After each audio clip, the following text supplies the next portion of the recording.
যেদিকে যাই, হ্যাঁ, সোমবার নাই, মঙ্গলবার নাই, বুধবার নাই, রাস্তা বন্ধ করে আন্দোলন শুরু করে দেয়। এটা তো ঠিক না। জনগণের এত দুঃখ কষ্ট যদি আরো, হ্যাঁ, বুঝতেই না চায়, তারা কি আন্দোলন করে ভাই? এটা তো আমাদের জন্য, সারা ঢাকা শহর মানুষের জন্য খুবই দুঃখজনক এবং বেদনাদায়ক অবস্থা।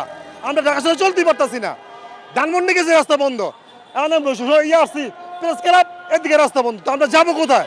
সাধারণ জনগণ যদি এভাবে চলতে থাকে তাহলে মনে হয় ঢাকা শহর চলা অনেক বড় মুশকিল হয়ে দাঁড়াইবো। আগে দেখছি আন্দোলন করছে, রাস্তা বন্ধ করে নাই, নতুবা একটা আলোচনা করছে, আলোচনা চাইরা তারপরে ওনার একটা আন্দোলন যাক, বড় বড় মাঠ আছে মারা যাক, রাস্তার ভিত্তিতে কিসের আন্দোলন ভাই? এইভাবে জনগণকে কষ্ট দেওয়া, দয়া করে এই ব্যাপারটা সরকারের দেখার জন্য, সিরিয়াসভাবে দেখার জন্য অনুরোধ করা হইলো। এই ব্যাপারটা আপনারা দেখবেন, সরকারের কাছে বিনীত অনুরোধ রইল। সচিবালয় ঘোরা করবো, এটা সরকারের লোক আগে আলোচনা হোক, তারপরে ঘেরাটা পরে আসুক না ভাই। আগে তো বুঝতে হইব জাতীয়করণ যে করতে চাইতেছে, আগে তো জিনিসটা বুঝতে হইব রে ভাই। সরকার এটা কুলাতে পারবো কিনা, এই জিনিসটা তো নিতে হইব, এটা তো একটা ওজন আছে নাকি না?